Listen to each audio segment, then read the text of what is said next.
Hello. आपके channel मेरे DG वेदा में बहुत बहुत स्वागत है। तो पिछले लेक्चर में हम लोगों ने जहाँ तक पढ़ा था उसके बाद आगे आज हम लोग पढ़ने वाले हैं। अगर आपको मेरा वीडियो अच्छा लगता हो तो प्लीज़ मेरे चैनल को सब्सक्राइब कीजिए और वीडियो को लाइक कीजिए।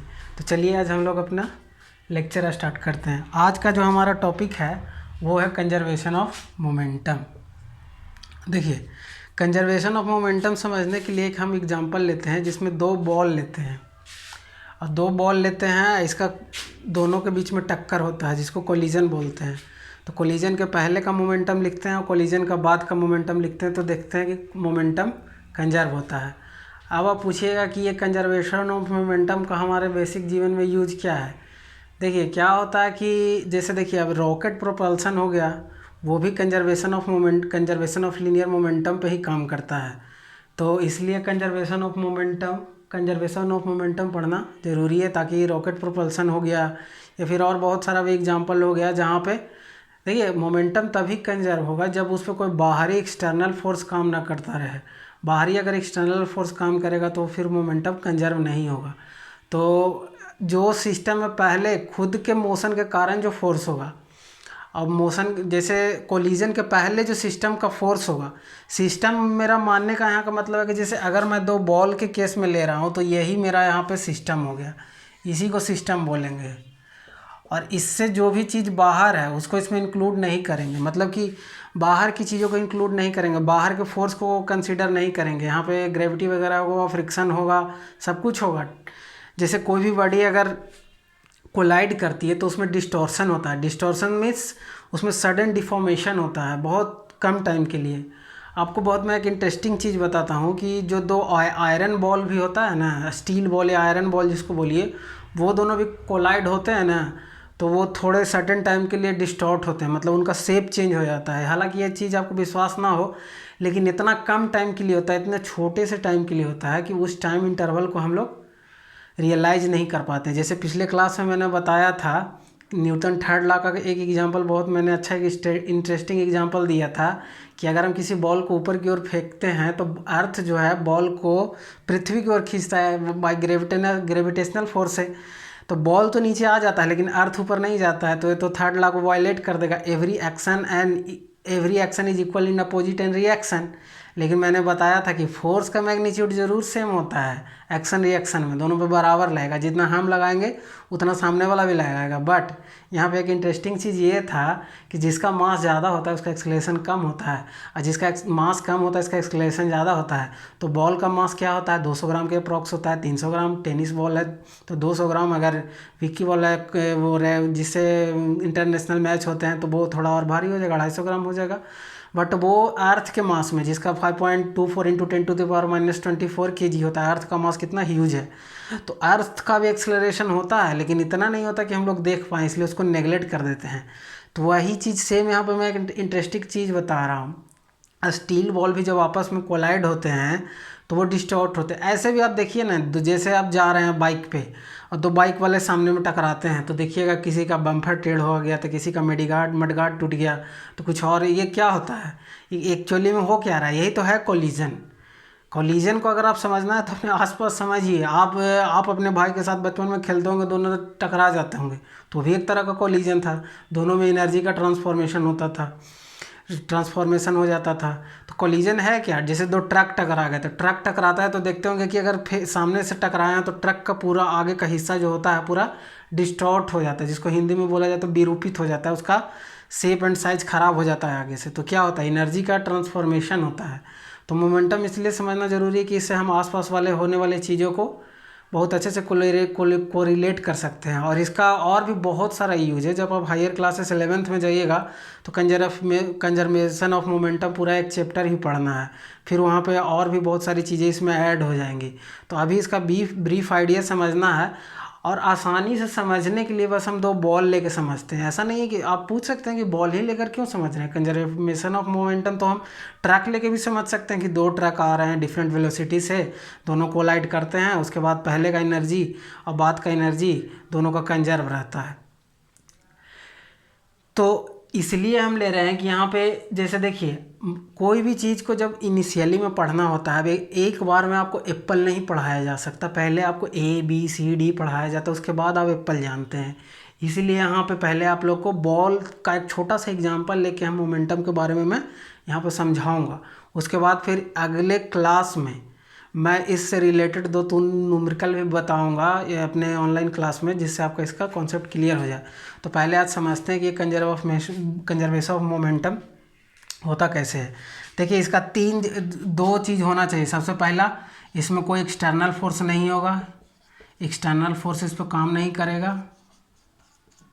और दूसरा, एक हो गया कि एक्सटर्नल फोर्स काम नहीं करेगा, और दूसरा हो गया कि देखिए जो भी और फोर्स सारे हैं, फ्रिक्शन फोर्स हो गया, फ्रिक्शन हो गया, या और भी जो फोर्सेस आएंगे जैसे ग्रेविटी फोर्स हो गया, ये सब इसमें हम अभी फ़िलहाल के लिए, क्योंकि देखिए ये लीनियर मूवमेंट होगा ना, लीनियर मूवमेंट होगा तो अभी ये सब हम लोग कंसीडर नहीं करते हैं। ये सब फोर्सों को नेगलेक्ट करके हम इसका स्टडी करते हैं।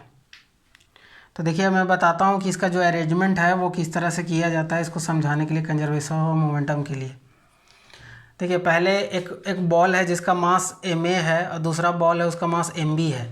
जो बॉल ma है वो uv वेलोसिटी से मूव कर रहा है, और जो mb है वो uv वेलोसिटी से मूव कर रहा है। दोनों सेम डायरेक्शन में मूव कर रहे हैं। ऐसा नहीं कि अपोजिट डायरेक्शन में मूव करेंगे तो वो जैसे पैरेलल लाइन कभी एक दूसरे को इनफाइनाइट पे जाके मिलते हैं, वैसे ही अगर दोनों अगर डिफरेंट डायरेक्शन में मूव करेंगे तो कोलाइड नहीं करेंगे। तो दोनों मूव सेम डायरेक्शन में कर रहे हैं। यहाँ पे एक चीज़ और होगा कि यूए जो है, यूए मास ऑफ ए का, वो यूबी से ज़्यादा है।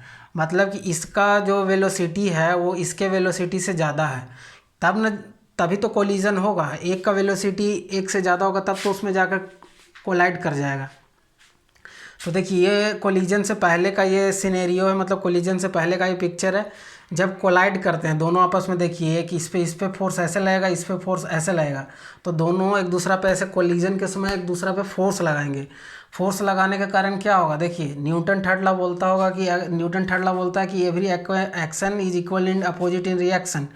तो अगर इसको आप पॉजिटिव मान लेते हैं तो इसको पॉजिटिव मानते हैं, तो इसको निगेटिव आपको मानना पड़ेगा। तो इस पे ये फोर्स FAB लगाया, ए जो बॉल है दूसरे वाले बॉल पे फोर्स AB लगाया, इसीलिए the force exerted by ball A on ball B, इसको शॉर्ट में मैंने लिखा है AB, force exerted by ball A, force exerted by ball A by two ball B, मतलब बॉल A द्वारा बॉल B पे लगाया गया फोर्स। तो इसके रिजल्टेंट में फिर ये भी फोर्स लगाएगा, उसको मैंने FBA से डिनोट किया। तो दोनों क्या होगा, इक्वल होगा, लेकिन अपोजिट इन डायरेक्शन में होगा। अब देखिए ये देखिए एक कोलिजन से पहले का सिचुएशन है, ये ड्यूरिंग या ट्रांजिशन फेज जिसको बोल सकते हैं, जब कोलिजन हो रहा होगा। लेकिन ये जो कोलिजन होता है बहुत शॉर्ट टाइम के लिए होता है, आप इमेजिन भी नहीं कर सके, 10⁻⁻5 सेकेंड के ऑर्डर में होता है, मतलब बहुत जल्दी हो जाता है, एकदम शॉर्ट। उसके बाद देखिए क्या हो जाता है, कोलिजन के बाद क्या होता है कि ये जो होता है वो वी वेलोसिटी से आगे निकल जाता है, और ये VA वेलोसिटी मिल जाता है। तो देखिए अब फोर्स का इक्वेशन हम लोग FAB और FBA बराबर है, लेकिन सिर्फ डायरेक्शन अलग है, तो इसके पहले हम लोगों ने माइनस लगा दिया। अब देखिए ये वाला जो टर्म आता है ये आया कहाँ से, ये पहले मैं आप लोग को बता देता हूँ। देखिए ये होता क्या है कि देखिए क्या होता है कि m को ma लिख दीजिए, और ये किस वेलोसिटी से जा रहा है, ये वेलोसिटी जा रहा था UA से, और कोलिजन के बाद कैसे जाएगा, कोलिजन से बाद जाएगा VA से, तो VA माइनस ये देखिए UA हो गया। और ये होता क्या है, इसको ऐसे लिख सकते हैं, पहले का वेलोसिटी माइनस बाद का वेलोसिटी डिवाइडेड बाय टाइम। जैसे मैंने बहुत मोशन क्लास में बताया V बराबर U प्लस AT, तो A बराबर क्या हो जाएगा, V minus U by T। उसी को तो मैं इस लिखा हूँ V माइनस U, यहाँ सिर्फ U एक इसको डिनोट करने के लिए A दे दिया और T। अब इसको और सिंप्लीफाई करेंगे तो MA इंटू, ये सब्सक्रिप्ट में है, स्मॉल छोटा नीचे में है, MA इंटू, इसको क्या लिख सकते हैं, ये पूरे को A के बराबर लिख सकते हैं, तो MA इंटू, यानी ये फोर्स यहाँ पे हो जाएगा। यही होने के कारण ये वाला फोर्स हम इसको लिख रहे हैं FAB। और फिर जब इसी को सिंप्लीफाई करेंगे सबके बारे में लिख के, तो जो मोमेंटम कोलिजन से पहले जो था, एलएचएस में जो कोलिजन होता है, एलएचएस में जो मोमेंटम होता है वो कोलिजन से पहले का है। आरएचएस में जो मोमेंटम मैंने लिखा है ये वाला, ये जो मोमेंटम है ये कोलिजन के बाद का है, ये जो है कोलिजन के पहले का है। तो देखिए इस तरह से ये वाला फार्मूला यूज करके जो मैंने पहले बताया है, जब मैं सेकंड लॉ बता रहा था, तो वही वाला यूज करके यहाँ पे इसको मैंने कंजर्वेशन ऑफ मोमेंटम डिराइव किया है। तो यहाँ पे जो मेन बात समझने लायक वो ये है कि मैंने अभी फिजिकल सिग्निफिकेंस तो जब मैं ये प्रूफ बता रहा था उसके पहले स्टार्टिंग में बता दिया था कि इसका क्या क्या यूज हो सकता है। ट्रक भी जब कोलाइड करता है तो वहाँ पे भी मोमेंटम होता है। तो देखिए इसका यूज सबसे अच्छा तो रॉकेट प्रोपल्सन में होता है। ये पूरा मैंने बता दिया कि देखिए कब होगा कोलिजन, होगा कब, एक्सटर्नल फोर्स को हम लोग निगलेक्ट कर देते हैं, उसको नहीं मानते हैं। सिस्टम में कोई एक्सटर्नल फोर्स नहीं होना चाहिए। एक जो वॉल है उसका वेलोसिटी ज़्यादा होता है ताकि कोलिजन हो सके, क्योंकि दोनों सेम वेलोसिटी से रहेगा और एक ही डायरेक्शन में जाते रहेगा तो कभी एक दूसरे से कोलिजन हो ही नहीं पाएगा। ये भी 5 मीटर से जा रहा है, ये भी 5 मीटर से जा रहा है, तो जितना ये जगह देखिए इस तरह का कुछ होगा, ये चलता चला जाएगा। लेकिन अगर ये जा रहा है 3 मीटर से, ये जा रहा है 5 मीटर से, तो धड़ से इससे जाके कोलाइड कर लेगा। तो दोनों के वेलोसिटी में डिफरेंस होना चाहिए। और इसका जो है कोलिजन से पहले का जो मोमेंटम होता है वो कोलिजन से बाद के मोमेंटम के बराबर होता है। अब इससे देखिए न्यूमेरिकल किस तरह से आता है। ऐसे भी हम लोग जानते हैं कि मोमेंटम बराबर होता क्या है। देखिए मोमेंटम बराबर होता क्या, मोमेंटम तो मैं बहुत बार बता चुका हूँ लेकिन फिर भी मैं बताता हूँ। यहाँ पर मोमेंटम क्या होता है, मोमेंटम को पी से डिनोट करते हैं। ये होता क्या है, ये मास एंड वेलोसिटी का प्रोडक्ट होता है। It is the product of mass and velocity. तो देखिए ये भी क्या है, मास एंड वेलोसिटी है। तो अगर इसको हम लिखना चाहें तो ये लिख सकते हैं पी ए। इसको लिखना चाहे तो लिखेंगे प्लस, ऐसे देखिए लिख सकते हैं इसको लिखना चाहे तो P A plus P V before collision. इसके बाद फिर इसको कैपिटल में लिख दीजिए P A plus P V. मतलब अगर मोमेंटम के टर्म दिखाना चाहे तो इस तरह से दिखा सकते हैं, क्योंकि मोमेंटम क्या होता है, मोमेंटम बराबर होता है मास इंटू वेलोसिटी। तो न्यूमेरिकल में इस तरह से रहेगा कि मोमेंटम दे देगा या वेलोसिटी पहले का दे देगा, जैसे कोलिजन से पहले का वेलोसिटी दे देगा, उसके बाद आपसे पूछेगा कि कोलिजन के बाद का वेलोसिटी क्या होगा।